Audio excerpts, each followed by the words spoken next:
এই মিয়া, এই ছোট ভাই, কি হতাশ, কি নিয়ে এত কষ্ট, আফসোস, পকেটে টাকা নাই? হ্যাঁ, বন্ধুর সামনে বন্ধু কইতেছে দোস্ত একটা আইফোন কিনছি, তুমি তোমার ভাঙা ফোনটার দিকে তাকাই যাচ্ছে।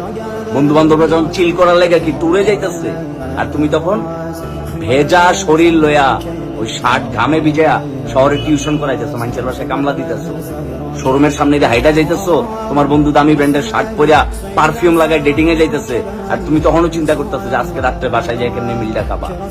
মেসের টাকা এখনো পরিশোধ করো নাই, ভাঙ্গা ফোনটা চালাইতেছো অনেকদিন ধরে, জিন্স প্যান্টটা কালারটা নষ্ট হইতে হইতে একদম কালচে কালার হয়ে গেছে, যে কয়েকদিন পরে এটা দিয়া ফ্লোর মুছতে হইব।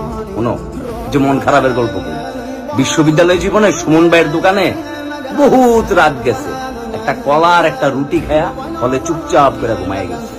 বন্ধু বান্ধবরা ট্যুরে যাইতেছে, বলছি যে বাসায় যাইতে দিব না, আস্তে করে হলে যায় চুপচাপ করে গেছি। আর বাসাই তো নাই, বাসা থেকে তো সাপোর্ট পাই নাই, বাসা থেকে তো মাল দেয় নাই কোনোদিন, বাসার কথা আইব কই থেকে? এরকম জীবনে বহুত সময় পার হয়েছে, এক প্যান্ট কালা হয়ে গেছে, কালা। এত আফসোস রাখলে লাইফে চলবে। পরিশ্রম করো, সৎভাবে পরিশ্রম করো, দিন ঘুরবো। যে শামীম আহমেদ একটা রুটি আর একটা কলা খেয়ে রাখতে ঘুমাইছে না, ওই শামীম আহমেদের মাধ্যমে আল্লাহ পাক এখন কয়েকটা মানুষের রুটি আর কলার ব্যবস্থা করে।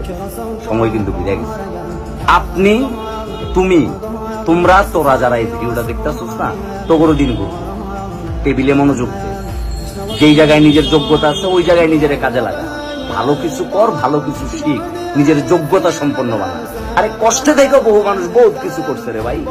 তোর কাছে মোটিভেশন মনে হইলে মোটিভেশন, তোর কাছে যা মনে হইব তা, কিন্তু মনে রাখিস ভাই, খালি প্যাডে আর খালি পকেটে থাকলেই তুই বুঝবি যে ভাই দুনিয়াটা কত কঠিন।